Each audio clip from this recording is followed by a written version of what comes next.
My name is Joseph Spencer. From May 1970 to October 1997, I served the United States government as a top secret operative, but not in a category that is commonly known or understood. I was known as a man in black. Following 7 years acting as a counterintelligence agent for the CIA, I was recruited for a new assignment that entailed working within above top secret operations. I was aware of the black budget projects, but never knew the context of them due to their high level of secrecy. Even the president was denied access to their inner workings.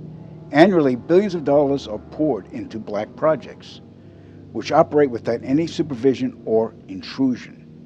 They have full autonomy. The operations deal primarily with advancing military technologies, most of which have been reverse engineered from recovered alien spacecrafts that had either crashed or were shot down by our military. The public, sadly, will never, ever have knowledge of these operations. This transition in my life happened in 1970. The senior black project director was William T. Latham, who had worked under CIA Executive Director Richard Schlesinger. Latham stated that I was the perfect candidate for my new position. I was a foster child, and I had no connections to existing relatives. I had no friends or social life. It was easy for them to erase my past and provide me with a new identity. I gave myself to them as a priest would to his God. But first, my mind had to be erased.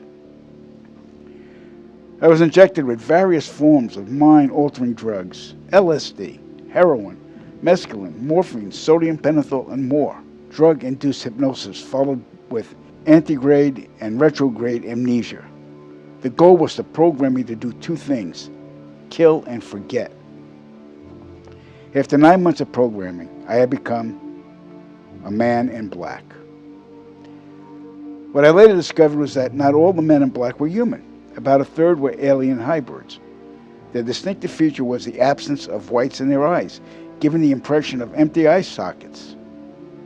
This unsettled me, and it took months to adjust to the reality of alien integration.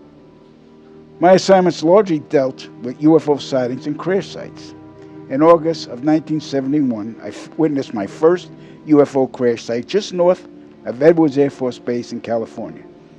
Inside the craft were 3 grayed humanoids, 2 dead, 1 still alive.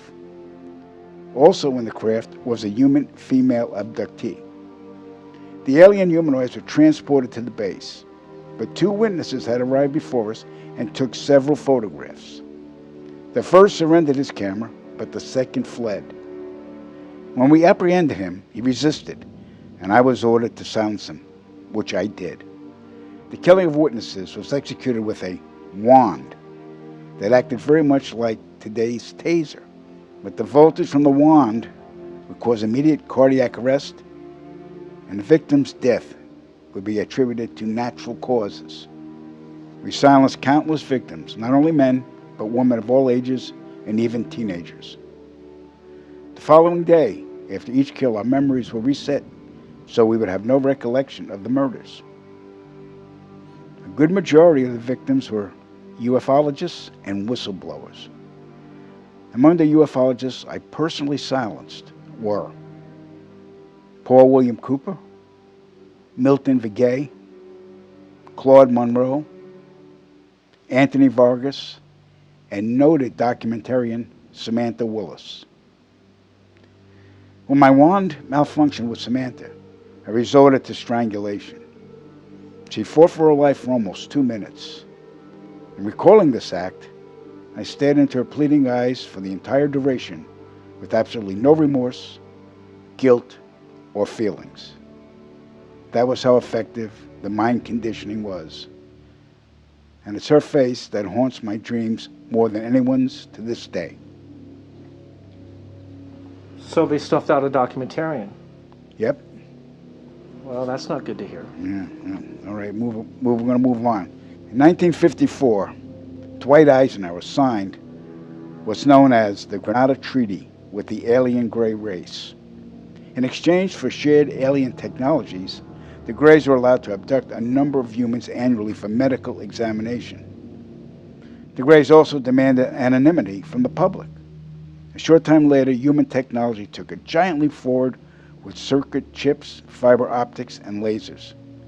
The Granada Treaty is still active today, but the number of human abductions has increased, despite objections from the world governments. Now, the really interesting part. Every year, at least 8 million children go missing in the world. I can attest that 1/3 of them are abducted by government operatives and transported to any one of the 1,477 underground military installations on the planet, then imprisoned for the remainder of their lives. The children are subjected to biological and genetic experiments, dissections, and mutilations performed not by human scientists, but an alien gray species. During my stay at the Vanguard Underground Base north of Phoenix, Arizona, I witnessed many of these procedures. Because there was no form of anesthesia administered to the young patients, the halls reverberated with the screams of tortured children from morning to night. The ones that perished were incinerated in the installation's crematoriums.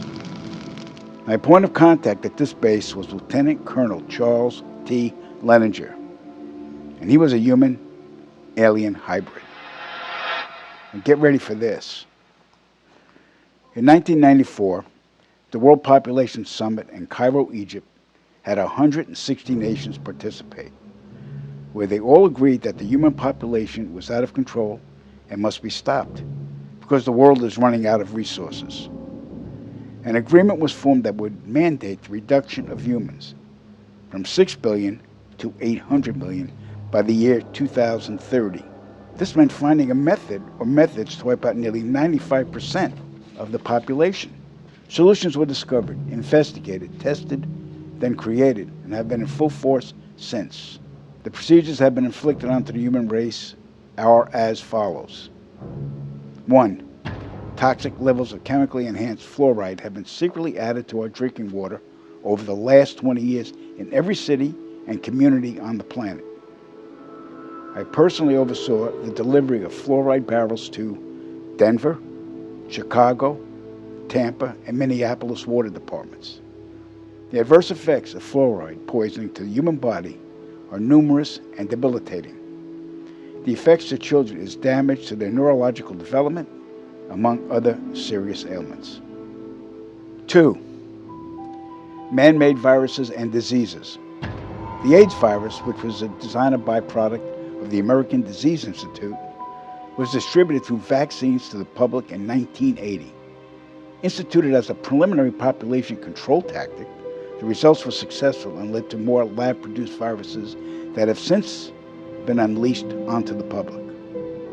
Among those is the development of a mutated version of the common flu to replicate the 1918 influenza pandemic that killed 40 million people. The first strain of this new flu virus will be released to the public in late 2017. So if we see a flu outbreak in the late 2017 or early 2018 that's killing people, we'll know this is true. Right. 3.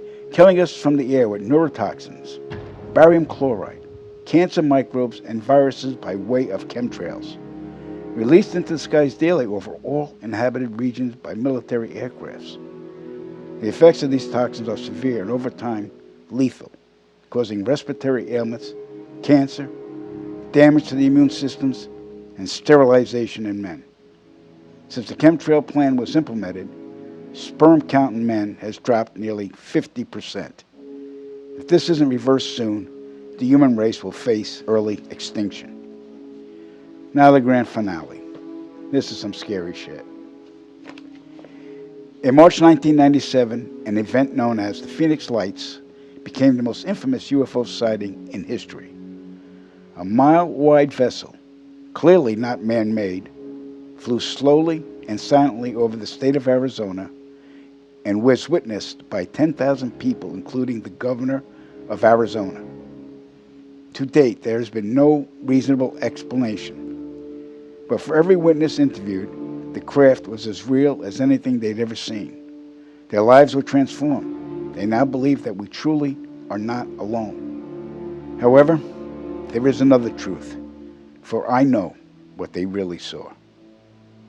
In 1986, while stationed at an underground installation near Boulder, Colorado, I was introduced to Project Skybeam by Lieutenant General Andrew Garris. I was then led down a corridor and into a large hangar where a stealth bomber hovered only 20 feet above me. I stood there confused. Then Garris looked over at me and smiled, then asked if I was certain of what I was seeing. I replied, of course. What else could it be? I was then shocked to find out that this wasn't a real craft. It was a projected hologram. Since the early 1950s, scientists have been developing holographic technology, and over the years improved it to a state that we can only imagine. As I stood there staring at the bomber, which looked so absolutely real and solid that I could reach up and touch it, I contemplated the possibilities. What if this projection was 1,000 feet up in the sky? How would anyone know that that was an illusion? The Phoenix Lights craft, witnessed by 10,000 people, was the first grand-scale Skybeam test upon the public.